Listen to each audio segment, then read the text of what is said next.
YE versus Team K9. Team YE will take gate 1.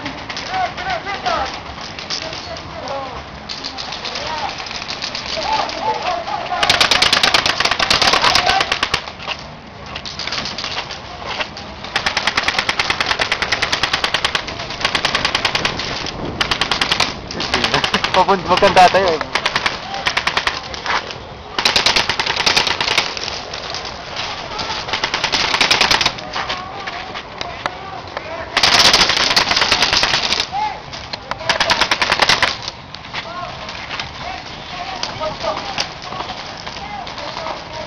Hit, side!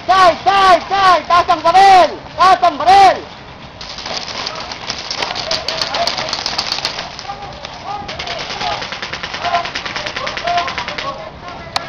Nakikita tayo mula yan.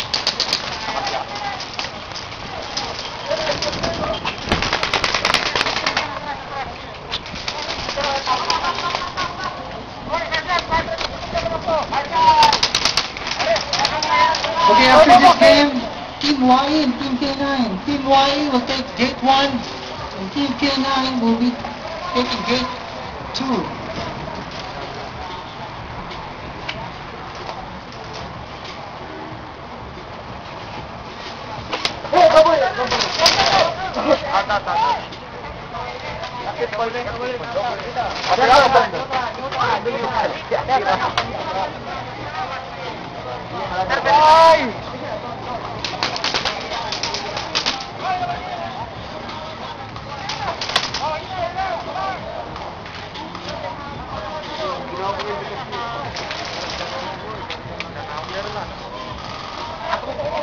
Siyempre, ito pakaluan nyo. Pepatan nyo no.